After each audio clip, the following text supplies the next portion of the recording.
कल बायोलॉजी में एक सेगमेंट पढ़े थे डाइजेस्टिव सिस्टम, ठीक है। 2-4 सवाल उससे पूछ के फिर नया जो सेगमेंट है सेल उसको शुरू करते हैं। ये जो बातें हम बीच में बोलते हैं शुरुआत में, इनको ध्यान से रखिएगा, यही सब क्वालिफाई कराता है, बाकी सब तो हर जगह मिल जाएगा। सेल के लिए जो वर्ड आता है एंशिएंट बुक्स में वो है साइटो, और साइटोलॉजी मतलब कोशिका विज्ञान का अध्ययन, ठीक है। सेल का डेफिनेशन क्या है? What is cell? Cell, cell मतलब कोशिका, ठीक है। तो कोशिका क्या है? स्ट्रक्चरल,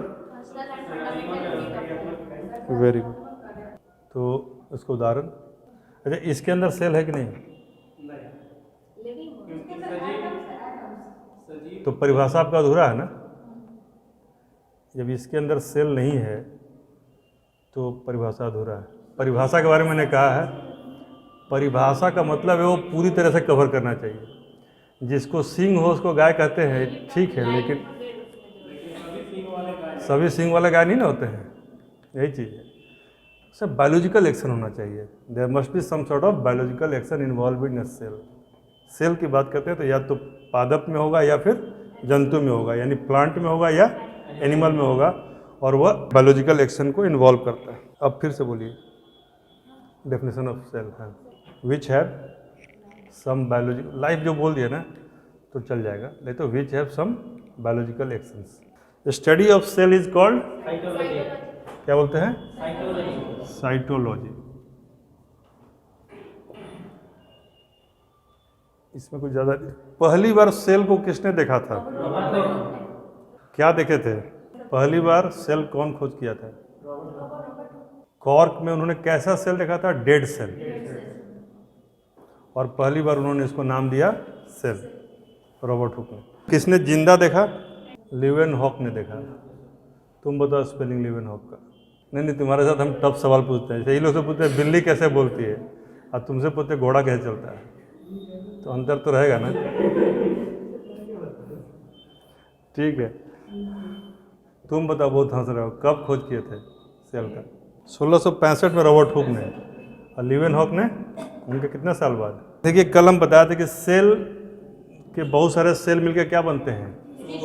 टिश्यूज, उत्तक। और बहुत सारे उत्तक मिलकर क्या बनते हैं? आप लोग इसको लिखिएगा, ठीक है। सेल, बहुत सारे सेल मिलकर क्या बनते हैं? टिश्यू, यानी कोशिका, कोशिका मिलेगा तो क्या बनेगा? उत्तक, उत्तक। और बहुत सारे उत्तक मिलेंगे तो अंग, ऑर्गन बनेगा। और उस बहुत सारे ऑर्गन मिलेंगे तो क्या बनेगा? तंत्र, तंत्र बनेगा ना। बहुत सारे तंत्र मिलेगा तो क्या बनेगा?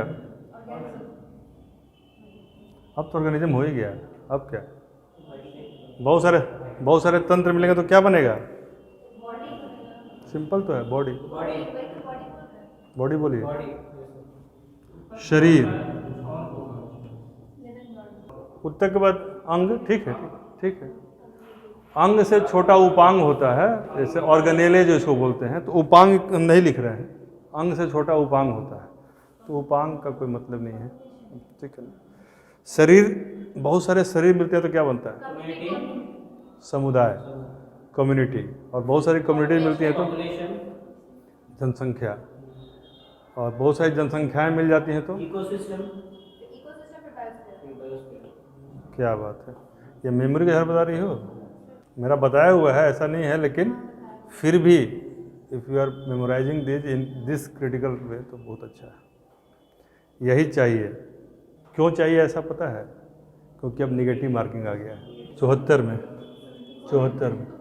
फादर ऑफ मॉडर्न साइटोलॉजी, आधुनिक कोशिका विज्ञान के जनक, आधुनिक कोशिका विज्ञान के जनक, आउट नहीं, वो तो कोशिका सिद्धांत के हैं। नहीं, ऑप्शन A.K. शर्मा लिख लीजिए। मॉडर्न साइटोलॉजी, हाँ, A.K. शर्मा। नहीं पच रहा ना? Cytology, modern cytology. Cell theory जब लिखिएगा ना, सेल थ्योरी, तब होगा स्लाइड एंड सॉल्व। कोशिका सिद्धांत। शरीर के बाद क्या होता है? समुदाय। समुदाय के बाद जनसंख्या के बाद पारिस्थितिकी तंत्र, उसके बाद जैव मंडल, बायोस्फीयर है। कोशिका, उत्तक, अंग, तंत्र, शरीर, समुदाय, जनसंख्या, पारिस्थितिक तंत्र और जैव मंडल। इसके जड़ में कोशिका है। तो कोशिका से छोटा भी कुछ होता है कि नहीं होता है? सबसे छोटा कोशिका है। बहुत सारा, जब एक कोशिका उसका कोशिका का चित्र बनाइएगा तो उसमें 50 ठो चीज मिल जाता है। सब कोशिका से छोटा ही ना है।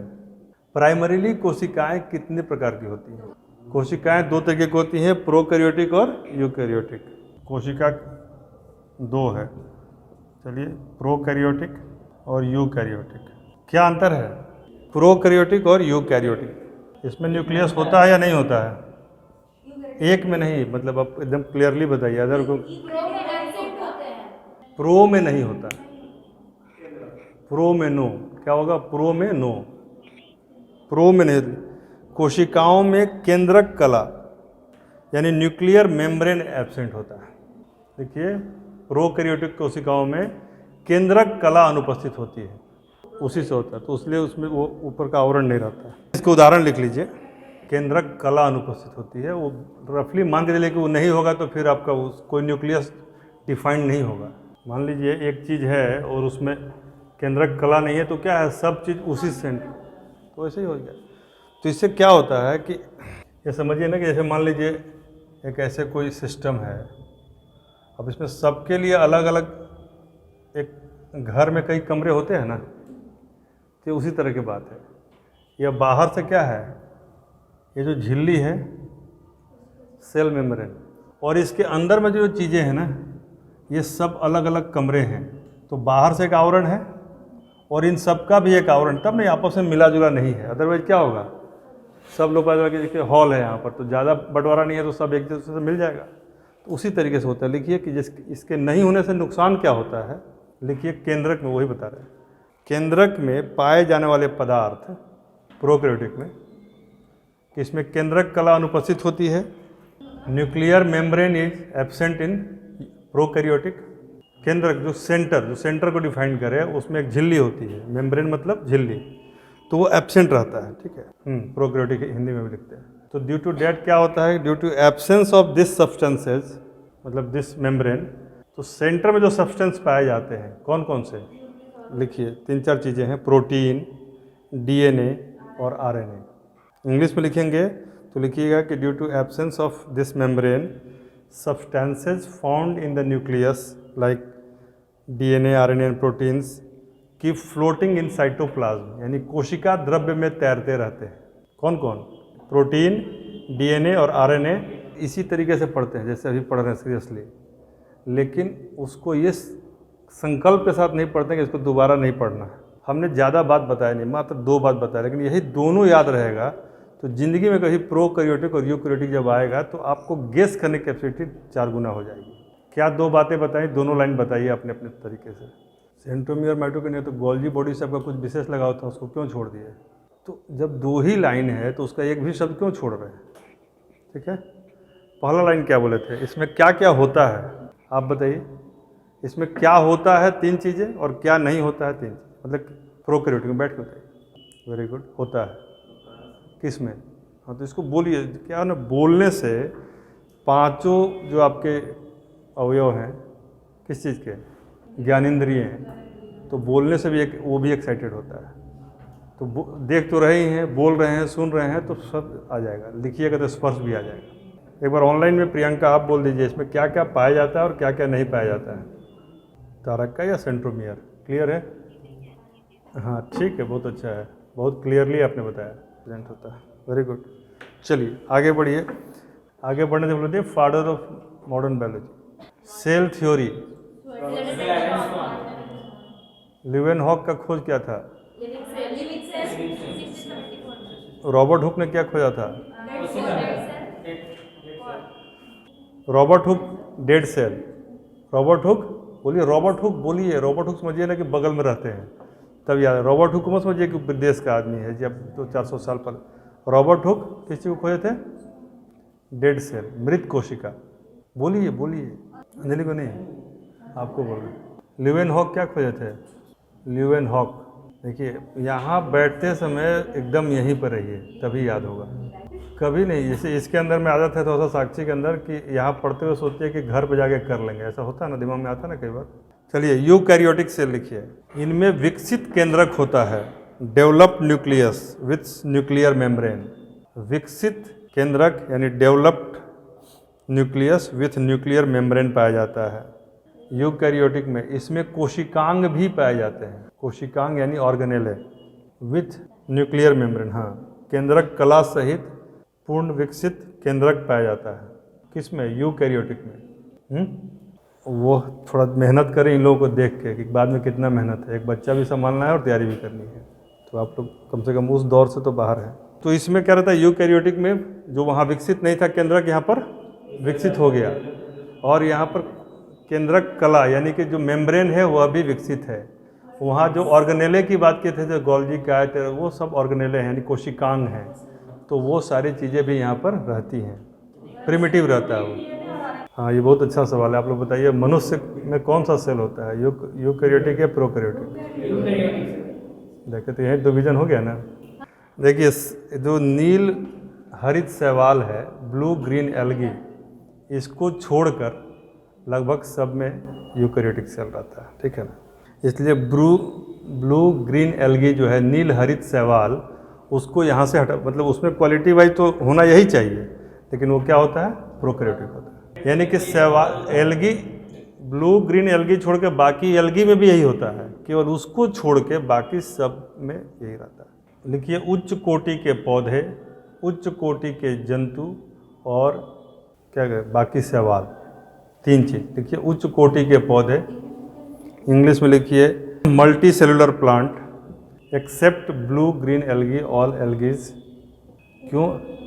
क्योंकि एल्गी क्या होता है, यूनिसेलुलर होता है, मल्टी सेलुलर नहीं होता, ध्यान रखिएगा। तो इसीलिए कहा गया कि एल्गी में यूनिसेलुलर भी चलेगा एक्सेप्ट ब्लू ग्रीन एल्गी, यानी कि ब्लू हरित शैवाल को हटा दीजिए, बाकी मल्टी सेलुलर जितने ऑर्गन्स हैं वो सब क्या होते हैं, यूकैरियोटिक। लेकिन एल्गी की जहाँ तक बात है उसमें यूनिसेलुलर भी यूकैरियोटिक ही होते हैं एक्सेप्ट ब्लू ग्रीन। क्लियर है?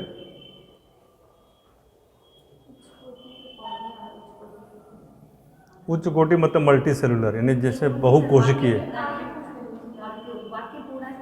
उच्च कोटि के पौधे, उच्च कोटि के मतलब कि शैवाल नहीं, जंतु कोशिकाएं, जीव कोशिकाएं, और एक कोशिकीय शैवाल, लेकिन वहाँ ब्रैकेट में लिखिएगा नील हरित को छोड़कर, यानी यूकैरियोटिक में यूनिसेलुलर एल्गीज होती हैं लेकिन ब्लू ग्रीन नहीं होता है।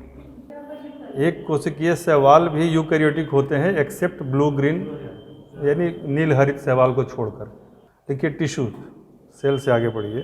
देखिए ऐसे कोशिकाएं जो ऑरिजिन, स्ट्रक्चर और फंक्शन में क्या क्या है, ऑरिजिन, स्ट्रक्चर एंड फंक्शन में एक जैसे हों, ऐसे सेल्स के समूह को यानी ग्रुप को उत्तक कहते हैं।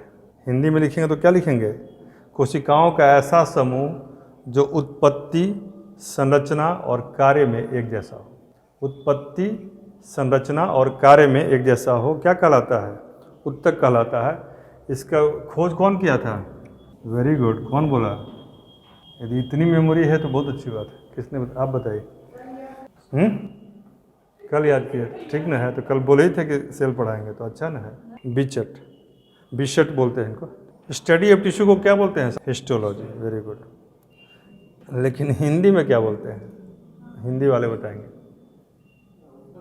उत्तक के अध्ययन को क्या बोलते हैं? पुनीत, प्रियंका, अपराजिता, निप्पू, भीम, अमृता। साइटोलॉजी तो कोशिका को बोलते हैं ना। उत्तक के अध्ययन को क्या बोलते हैं? उत्तक के अध्ययन को बोलते हैं औतिकी। औतिकी। जब ऋग्वेद पढ़िएगा तो कौशिकी, और जब जीव विज्ञान पढ़िएगा तो औतिकी, और जब पढ़िएगा फिजिक्स तो कहलाएगा भौतिकी। ठीक है ना। इंग्लिश में हिस्टोलॉजी, इंग्लिश में histology. HISTOLOGY, histology is study of tissues. अब यहाँ पे एक ब्रैकेट में एक होमवर्क लिख लीजिए यहीं पर। किस चीज़ के अध्ययन को क्या कहते हैं, यह आप चार्ट बना के याद कर लेंगे, और यदि अच्छा चार्ट बन जाए, मन खुश हो जाए, तो ग्रुप में भेज दीजिएगा, सुंदर राइटिंग हो जिसकी। और घबराना नहीं है, भेजने से कम नहीं होता है। विद्या एकमात्र ऐसा धन है जो वो नहीं सीखेगा, उस समय आएगा तो सिखाएगा। ज्ञान बांटने से बढ़ता है, ठीक है। दूसरा लिखिए, जितने भी आविष्कारक हैं महत्वपूर्ण, उनका भी एक चार्ट बनाना है, क्योंकि अब इसको खड़ा होकर क्लास में पढ़ाना बहुत ही सामान्य टाइप की चीज़ लगेगी। आप लोग इसको कर लीजिएगा, क्योंकि एक सवाल आने की संभावना रहती है कि इलेक्ट्रोलिसिस का सिद्धांत किसने दिया था। इस तरह के जो है सिद्धांत वाला एक अलग से, आविष्कार वाला अलग से। हाँ ठीक है ना। इस पूछा जाएगा कि भाई परिभाषा कौन दिया था गति का, तो सब लोग न्यूटन मार दीजिएगा, ठीक है। एक हमने आप लोगों को कहा था कहीं पढ़ाएंगे, फुर्सत मिल ही नहीं रहा ना, क्योंकि लगातार एग्ज़ाम पे बाद एग्ज़ाम तुरंत आ जा रहा है, थोड़ा सा गैप मिलता। तो हम सोच रहे थे कि जितने भी वैज्ञानिक हुए हैं उनकी कहानियाँ आपको बताते, मैक्सवेल के बारे में, जेम्स प्लैंक के बारे में, न्यूटन के बारे में, जब जो बहुत ज़्यादा है, फैराडे के बारे में, मतलब इतना मज़ेदार है उनका जीवन। आपको बोस के बारे में, रामानुजम के बारे में, तो इनकी कहानियाँ 20-25 लोग हैं, इनका कहानी भी सुनिएगा तो मज़ा आ जाएगा, ठीक है ना। कभी किसी दिन बताएंगे, नहीं तो यूट्यूब पे डाल देंगे, आप लोग उसको देखिएगा। नहीं, इतना शानदार मस्तिष्क। देखिए मैडम क्यूरी के बारे में पढ़िएगा, पूरा खानदान ही शानदार है। मतलब एक ही महिला, एक आदमी ज़िंदगी बीत, जब कई देश हैं दुनिया में जहाँ पर एक भी नोबेल प्राइज़ आज तक नहीं मिला है, और एक घर में 3-3, 4-4 नोबेल प्राइज़ मिल गया। नहीं, उनके दामाद को भी मिला हुआ है, उसके मतलब हस्बैंड को भी मिला हुआ है, बेटी को मिला हुआ है, तो चार तो वहीं हो गए, फैमिली को मिला हुआ। और किसी को केमिस्ट्री में, किसी को फिजिक्स में, ऐसा नहीं, उन्हीं को एक बार केमिस्ट्री के लिए, एक बार फिजिक्स के लिए। बहुत शानदार कहानियाँ हैं। जैसे कि इनका सत्येंद्र नाथ बोस की जब कहानी पढ़िएगा, तो राजेंद्र प्रसाद का तब पढ़े ना, examinee is better than examiner, लेकिन एस एन बोस की कॉपी पर लिखा गया था, एस एन बोस की कॉपी पर एग्जामिनर ने क्या दिया था, 110,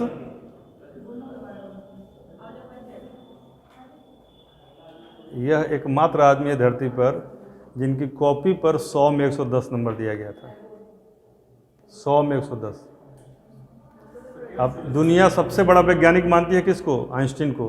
वर्ल्ड मानती है ना कि सबसे बड़ा वैज्ञानिक आइंस्टीन है, और बोस एकमात्र आदमी है धरती पर जिनकी थ्योरी में आइंस्टीन का नाम बोस के बाद आता है। इनकी थ्योरी को क्या बोलते हैं? Bose Einstein theory.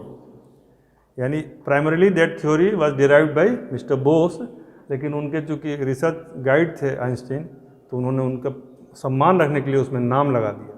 यह बोस आइंस्टीन थ्योरी है, क्योंकि बेसिकली और वही हिग्स बोसोन का जो है, इन्होंने बोसोन खोजा था। एक जो जिस कण को खोजा उसको क्या कहा गया? बोसोन। और आज के डेट में यही गॉड पार्टिकल है। दुनिया में जितने भी आविष्कार अब तक हुए हैं उसमें सबसे बड़ा आविष्कार माना जा रहा है। तो गॉड पार्टिकल, तो ये अपने आप में एक बहुत बड़ी बात है। इन्होंने क्या किया था कि जब इनको एग्ज़ाम में दिया गया, हम लोग एक ही 2 एग्ज़ाम में घबरा जा रहे हैं, पूरे सवाल को 3 तरीके से बनाया, मैथ के सवाल को, और नीचे नोट में लिखा कि what ever is wrong must be checked. जो रॉन्ग हो उसी को चेक किया जाए और नंबर उसी के हिसाब से दिया जाए। तब इनको 110 नंबर मिला। गलत कहाँ था? 3 तरीके से बनाया, तीनों सही था। अब उतना ही टाइम में लोग एक तरीक़ा से भी नहीं बना पा रहे। तो उन कहानियों को भी पढ़िएगा। लेकिन आइए अभी कोशिका पर आए, ठीक है। सबसे बड़ी कोशिका शुतुरमुर्ग का अंडा, तुम बताओ कितना सेंटीमीटर का? 17 सेंटीमीटर का। उसका डायमीटर होता है 17 सेंटीमीटर। व्यास, हिंदी में लिखते हैं व्यास। 17 सेंटीमीटर डायमीटर रखो ना, उसमें उसका जो सबसे सेंट्रल पार्ट जो सबसे बड़ा होगा वही ना पाया जाएगा ना ग्रुप में। क्रिकेट का गेंद जब टेढ़ा मेढ़ा हो जाता है उसको एक ग्रुप से गुजारा जाता है, तो वह डायमीटर पता करता है उसका, वो सही होना चाहिए, ठीक है। सबसे छोटी कोशिका प्रियंका, गैलीसेप्टिकम। प्रियंका सहस्त्रांश, बताइए सबसे छोटी कोशिका। Mycoplasma gallisepticum. माइकोप्लाज्मा लिखिए, बेसिकली माइकोप्लाज्मा भी कहीं कहीं आंसर में आ जाएगा। Mycoplasma gallisepticum. ये ओवरऑल है, मतलब पूरे जीव जगत में बात किया जाए तो ये सबसे बड़ा सबसे छोटा है। लेकिन यदि केवल मनुष्य में बात किया जाए, अच्छा मेरा या आपका, अच्छा कोई बात नहीं, तो बात। मनुष्य के अंदर सबसे बड़ी कोशिका कौन? उत्तक बोल रहा है, नहीं, वही ओवम, अंडाणु सबसे बड़ा, मनुष्य में सबसे बड़ा, और सबसे छोटा स्पर्म। तो यानी कि मेल और फीमेल में अंतर, मनुष्य इसीलिए कहा गया, यानी कि आदमी में सबसे बड़ा क्या है तब नहीं, फिर वो हो जाएगा तंत्रिका तंत्र, क्योंकि आदमी में तो वो होगा नहीं। सबसे लंबी कोशिका कहा जाए मनुष्य में, चाहे मेल हो या फीमेल हो, वो तंत्रिका तंत्र हो जाएगा। नहीं, मनुष्य में अंडाणु हो जाएगा, क्योंकि महिलाएं भी तो मनुष्य हैं, नहीं है? महिलाएं मनुष्य हैं कि नहीं, बताओ पहले तुम बताओ। नहीं तुम शर्माओ मत, पहले बताओ महिला मनुष्य होती है कि नहीं होती है? पक्का? तुम शर्मा क्यों रही इतना? सभी महिलाएं मनुष्य होती हैं, नहीं? ठीक है, नहीं अभी तो कुछ नहीं है, इंटरव्यू में जाइएगा तो ऐसे ऐसे सवाल रहते हैं और बहुत ही सीरियस कंडीशन में अचानक से आप परेशान हो सकते हैं, लेकिन वो प्रेशर देने के लिए पूछा ही जाता है। ठीक है, अगला लिखिए। मनुष्यों में मैच्योर आरबीसी होती है, परिपक्व आरबीसी। मनुष्यों में परिपक्व यानी मैच्योर आरबीसी होती है। Human body contains mature RBC, ठीक है? Human body contains mature RBC. Plant cell में न्यूक्लियस होता है कि नहीं? तो कहाँ नहीं होता है? चलिए, एक तो बेसिक चीज़ है। आइए आगे आइए। हक्सले नाम के एक वैज्ञानिक थे, लिखिए हक्सले, HUXLEY, हक्सले। लिखिए, हक्सले के अनुसार the physical basis of life is protoplasm. The physical basis of life is protoplasm. Hindi में लिखिएगा जीव द्रव्य यानी प्रोटोप्लाज्म, जीव द्रव्य जीवन का भौतिक आधार है। आजकल BPSC ऐसे सवाल पूछने लगा है, इसलिए इसको ध्यान समझिए। जीवन का भौतिक आधार पूछे तो क्या होगा? जीव द्रव्य। जीव द्रव्य किसको कहते हैं? प्रोटोप्लाज्म। और कोशिका द्रव्य के लिए क्या शब्द मैंने इस्तेमाल किया था अंजलि? कोशिका द्रव्य को इंग्लिश में क्या बोलते हैं? साइटोप्लाज्म। अब आप दोनों एक दूसरे को समझाइए, अभी जो समझा रहे थे, क्योंकि आपने सुना ही नहीं सुना, क्योंकि आप लोग आपस में बात कर रहे थे। तो आप बताइए कोशिका द्रव्य किसको कहते हैं, और आप बताइए जीव द्रव्य किसे कहते हैं? क्या है ना कि साइंटिफिक चीज़ें हैं और आप लोग आर्ट्स के विद्यार्थी हैं, तो एक भी टर्म मिस कर जाएगा ना, ये जड़ वाला टर्म है, इसीलिए हम इतना धीरे चल रहे हैं। कैसे 10 का स्पीड में गाड़ी चलता है उससे अधिक चल रहे हैं, 10 के स्पीड में चल रहे हैं। स्पीड बढ़ा देंगे सब पटरी उखड़ जाएगा। तो इसलिए अभी इसको सुनिए ध्यान से। दिक्कत हो केवल हम हैं यहाँ पूछने के लिए, बाकी कोई नहीं। यदि वही बताने के लिए थे तो यहाँ आके बताती, अभी नहीं। जीव द्रव्य और कोशिका द्रव्य, इनको समझाइए क्या है। जीव द्रव्य का इंग्लिश क्या होता है? आपको बाइलिंगुअल होना ही पड़ेगा। बोलिए जीव द्रव्य कितनी बार बोले? कोशिका साइटो, कोशिका द्रव्य साइटोप्लाज्म, जीव द्रव्य प्रोटोप्लाज्म। क्लियर हो गया? आप बोलिए, अब जब तक नहीं बोलिएगा इस सत्यनारायण भगवान कथा की तरह ऐसे ही चलता रहेगा। बोलिए साइटोप्लाज्म कोशिका द्रव्य और जीव द्रव्य प्रोटोप्लाज्म। क्लियर है? फिर भी आपने उच्चारण नहीं किया, उच्चारण कीजिए। आप बोलिए, हम ही ज़्यादा तेज बोल रहे हैं। बोलिए, हम बुलवाना चाह रहे हैं, इससे खुलेगा, आएगा। वोकल कॉर्ड को यूज कीजिए। बता ना, मुंह में 3 तरह का ग्रंथि पाया जाता है। कौन कौन? पैरोटिड, सबमेडुलर और सबलिंगुअल। सबलिंगुअल का यूज कीजिए, ये नहीं कि लार निकाल दीजिए। सबलिंगुअल का यूज कीजिए, घबराना नहीं है, घबराना नहीं है। साइटोप्लाज्म कोशिका द्रव्य, बोलिए प्रोटोप्लाज्म जीव द्रव्य। क्लियर है? ऐसा करते हैं ना, इसको बना देते हैं चित्र। यहाँ लिखिए कोशिका, ऐसे लिखिए कोशिका। क्या आशुतोष कोई बहुत बड़ा मैटर है क्या? G20 से बड़ा लग रहा है पूरा? तो पूछेगा ही, तुमको डिस्टर्ब जो करना है। अब इसमें कोशिका का 3 भाग होता है। एक को कहते हैं कोशिका झिल्ली, देखिए कोशिका झिल्ली, सेल मेम्ब्रेन, कोशिका झिल्ली, कोशिका द्रव्य और कोशिकांग, कोशिका झिल्ली और कोशिका द्रव्य और कोशिकांग। अब तो शायद दिक्कत नहीं होगा। कोशिका झिल्ली मेम्ब्रेन, ठीक है, और एक क्या है कोशिका द्रव्य साइटोप्लाज्म, और कोशिकांग सेल ऑर्गेनेल्स। स्पेलिंग क्या होगा? ORGANELLE, ठीक है ना। अब इसमें जो ये दो है ना, इसको जोड़ देने पर जीव द्रव्य बनता है। नहीं, इन दोनों को, this combined with this becomes जीव द्रव्य। इसलिए क्वेश्चन पूछते रहिए। जीव द्रव्य मतलब क्या हुआ? प्रोटोप्लाज्म। फिर साइटो कौन बोला? अब कुछ छवि स्पष्ट हो गई। कोशिका द्रव्य और कोशिकांग यानी साइटोप्लाज्म प्लस ऑर्गेनेले, सेल ऑर्गेनेले जब मिलते हैं तो प्रोटोप्लाज्म बनता है। हिंदी में बोले तो कोशिका द्रव्य और कोशिकांग मिलने पर क्या बनता है अनुज? जीव द्रव्य। और कोशिका में तीनों चीजें आती हैं, कौन कौन?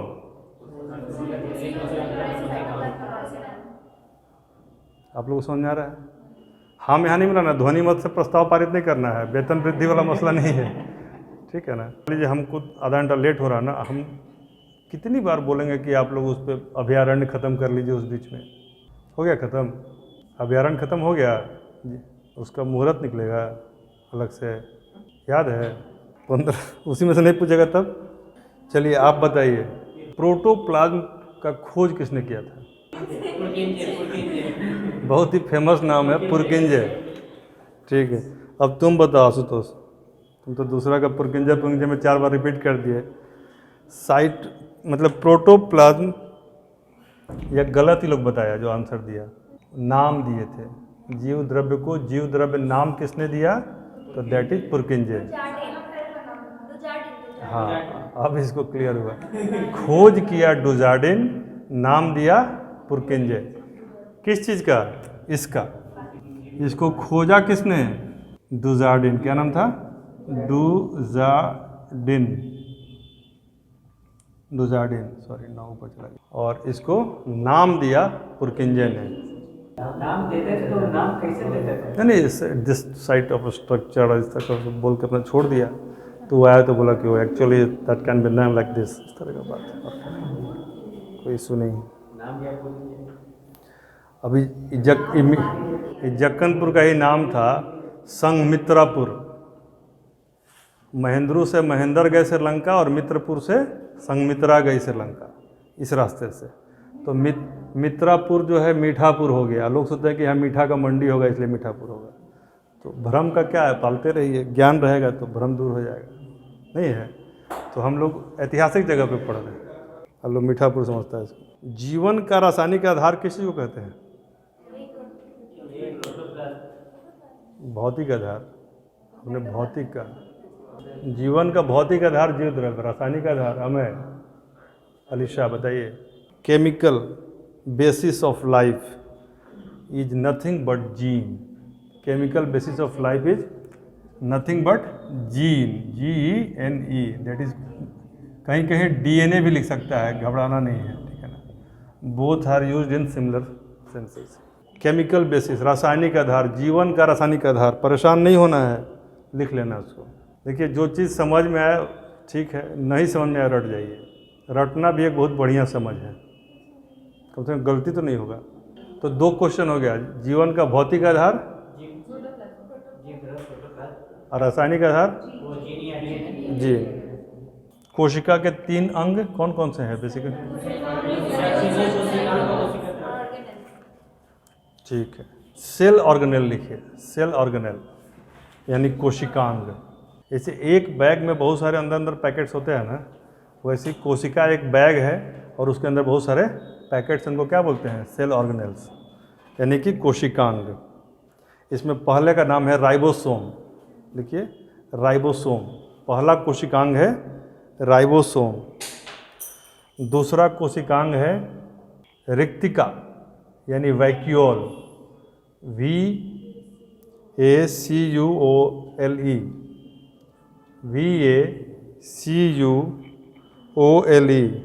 रिक्तिका। रितिका नहीं, रिक्तिका। रिक्त मतलब खाली जगह, वैक्यूल मतलब खाली, ठीक है। दूसरा, तीसरा लिखिए लाइसोसोम, थर्ड वन इज, तीसरा कोशिकांग हम लिखवा रहे हैं, कोशिकांग, लाइसोसोम। चौथा है माइटोकॉन्ड्रिया, चौथा है कि पांचवा है माइटोकॉन्ड्रिया? लाइसोसोम, अच्छा ये गोल्जी बॉडी, एक बीच में छूट गया, गोल्जी बॉडी छूट गया, लिख लीजिएगा आगे पीछे करी करते हैं। पांचवा लिख लीजिए गोल्जी बॉडी। छठा लिखिए प्लास्टिड, प्लास्टिड को हिंदी में क्या बोलते हैं? प्लास्टिड, PLAST, लवक, प्लास्टिड मतलब लवक। छठा है प्लास्टिड, लवक, 6 हो गया ना। सातवां लिखिए न्यूक्लियस यानी केंद्रक। आठवां है न्यूक्लिक एसिड, न्यूक्लिक अम्ल। यदि अलग से लिखना चाहें तो ER लिख लीजिए, क्योंकि उसका पार्ट होते हुए वो अलग होता है, तो आप लिख सकते हैं। 9th एंडोप्लाज्मिक रेटिकुलम, एक अलग सेगमेंट ही लिख लीजिए उसके नीचे, ठीक है, लिख लीजिए अलग से, 9th में लिख लीजिए इसको, एंडोप्लाज्मिक रेटिकुलम। RER और SER बाद में इसका डिवीजन होगा, लेकिन लिख लीजिए ER, एंडोप्लाज्मिक रेटिकुलम। आप लोग हिंदी में लिखिए अंतः प्रद्रव्य जालिका, अंतः प्रद्रव्य जालिका। कम यूज करने से कोई भी चीज़ कठिन हो जाता है, यह केवल आपके तैयारी पे नहीं निर्भर कर लगता है, ये लागू होता है, यह उन चीज़ों पे, शब्दों पे ज़्यादा लागू होता है। जिन शब्दों को कठिन से कठिन शब्द रोज़ यूज कर रहे हैं तो कितना आसान हो जाता है, और अंतः प्रद्रव्य जालिका आपने यूज ही नहीं किया बहुत वर्षों से, तो एकदम कठिन टाइप से लगता है। जैसे कई बार लोग कहता है, मान लीजिए हम कहें कि आप मेरे कार्य, व्यवहार और विचार में जो है पिष्टपेशन सहित हस्तक्षेपण को बंद कीजिए, या इस पर विराम लगाइए, हमारे वार्ताओं का पिष्टपेशन जो है समाप्त किया जाए, मेरा अनुरोध है, करबद्ध। तो नहीं लग रहा थोड़ा सा टिपिकल टाइप का है? वही कहें कि देखिए हमारे काम में हस्तक्षेप मत कीजिए, तो हस्तक्षेप हमने यूज़ किया फिर भी आपको आसान लगेगा, क्योंकि हस्तक्षेप तत्सम का शब्द होने के बावजूद भी रेगुलरली हम लोग यूज करते हैं कि ये उसने हस्तक्षेप किया, फिर उसमें हस्तक्षेप किया, जबकि हस्तस्य क्षेपणम यश स, यही ना होगा कि हाथ का क्षेपण, क्षेपण मतलब फेंकना। लेकिन यदि कहे कि आप कंदूक का क्षेपण मत कीजिए, अन्यथा वो कोई भी वक्र जो है उसका कुछ अलग हो जाएगा। तो कंदूक का क्षेपण यानी गेंद को फेंकना, तो क्षेपण शब्द को अलग से प्रयोग करने पर कितना कठिन हो गया, लेकिन हस्तक्षेप यूज करने में कितना आसान है। बात समझ आ रही है? तो अंतः प्रद्रव्य जालिका इसीलिए याद नहीं हो रहा है क्योंकि वह हमने कम प्रयोग किया है, और एंडोप्लाज्मिक रेटिकुलम ज़्यादा यूज किया है। लिखिए 10वां सेंट्रोसोम यानी तारक काय, सेंट्रोसोम तारक काय। 10वां है तारक काय, तारक काय, तारक मेहता नहीं, तारक काय, तारक काय यानी सेंट्रोसोम। और 11वां है सूक्ष्म काय। 11वां का क्या नाम है? सूक्ष्म काय, सूक्ष्म काय, माइक्रोबॉडी। सूक्ष्म काय मतलब माइक्रोबॉडी। देखिए एटिमोलॉजी आप समझेंगे ना, नहीं, हाँ वही सेंट्रोमियर उसे बीच में रहता है, तारक तंतु भी हो सकता है। देखिए एटिमोलॉजी पढ़िएगा ना, जैसे अंग्रेजी का कोई भी शब्द हमको दीजिए कठिन से कठिन, या हिंदी का, संस्कृत का, या और भी किसी भाषा का, तो 10 में 9 बार उसका हम आसपास का अर्थ आपको बता देंगे, चाहे कोई भी वर्ड। यह क्वालिटी डेवलप कीजिए, शब्द सुनने के बाद उसका अर्थ आपके दिमाग में या तो पता हो या फिर निकालने की क्षमता विकसित हो। कैसे होगा? कैसे होगा? सूक्ष्म तो हमको पता है, माइक्रो, काय मतलब शरीर, तो माइक्रो बॉडी, ठीक है। तो वो तो 50 तरह की चीज़ें होंगी, तो उसी में से हटाना। उसमें क्या होता है ना कि ऐसे रहता है, इस जगह पर रहता है, इसीलिए उसको सोम बोल देते हैं, बीच का रहता है, मियर में बीच में रहता है। अब ये जो 11 हैं, इन 11 की व्याख्या करेंगे तब जाके एक सेल आपको समझ में आएगा।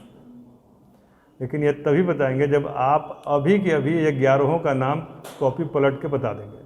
जिन्होंने 11 लिखा नहीं है वो एक दूसरे की मदद कर दें और उन लोगों को 11 लिखवा दें। उनका चेहरा से लग रहा है 11 लिखा नहीं, पूरा 11 लिखा गया है, ठीक है। सेल के 11 भाग एक सांस में बता देना है, लग जाओ 5 मिनट है।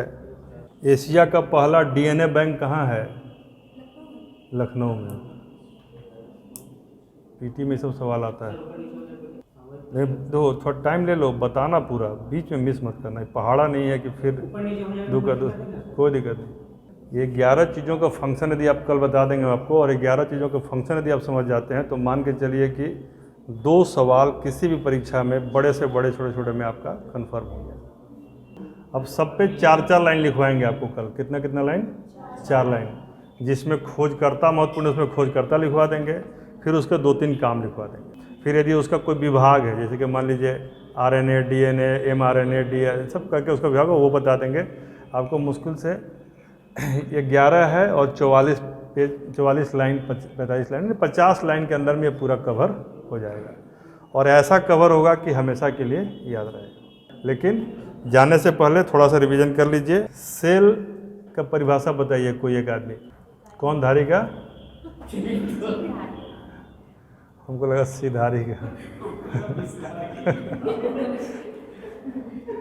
ठीक है। कोशिका में के कितने भाग होते हैं प्राइमरीली? ऐसे तो ज़्यादा होते हैं। कौन कौन? चलिए, क्या कोशिकाओं में सेल्फ रिप्रोडक्शन की क्षमता होती है? सेल्फ रिप्रोडक्शन की क्षमता होती है? कोशिका, मृत कोशिका देखने वाले वैज्ञानिक का नाम क्या था? आप दोनों बताइए। जीवित कोशिका देखने वाले पहले वैज्ञानिक का नाम क्या था? बोलिए। ल्यूवेनहॉक। ल्यूवेनहॉक। हाँ। स्लाइडेन एंड स्वान ने क्या किया था? ठीक है। स्लाइडेन एंड स्वान ने क्या किया था? सेल। और मॉडर्न कोशिका का AK शर्मा। Thank you. Basic unit of life is cell का मतलब क्या है? What does it mean? What it implies when we say that basic unit of life is cell? देखिए फिर से हमारा सवाल सुनिए। Cell is basic unit of life, what does it implies? इससे क्या सिद्ध होता है? उल्टा, थोड़ा उल्टा सोच के देखो। यानी सेल में भी जीवन संभव है, यानी सब आधारभूत संरचना है और खुद भी जीवन है। एक सेल भी एक जीव हो सकता है, तब ना। सेल क्या है? बाकी सबके लिए मल्टी, हम लोग क्या सोचते ही मल्टीपल में है, लेकिन एक सेल भी एक जीव हो सकता है, तब ना कहते हैं एक कोशिकीय जीव।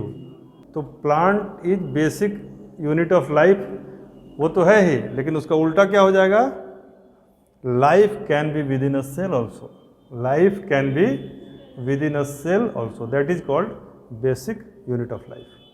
और मल्टीप्लाइड होता रहेगा, आगे होता रहेगा, बड़ा होता रहेगा, छोटा होता है, लेकिन एक है तब भी लाइफ है। ठीक है ना। चलिए, कोशिका वाला जो ये है इसको भी आप लोग याद कर लीजिएगा। उत्तक वाला है वो सब हम पूछेंगे नहीं।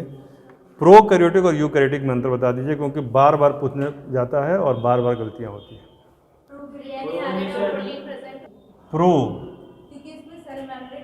प्रो में नो होता है, ध्यान रखिए। प्रो में ओ आता है, इधर नो, इतना याद रखिए। प्रो में नो, ठीक है। बाकी तो चीज़ें आप समझ सकते हैं, कोई दिक्कत है नहीं। सबसे बड़ा कोशिका आपको बताइए, सबसे बड़ी कोशिका ओवरऑल पूरे विश्व जगत में, ब्रह्मांड में। Very good.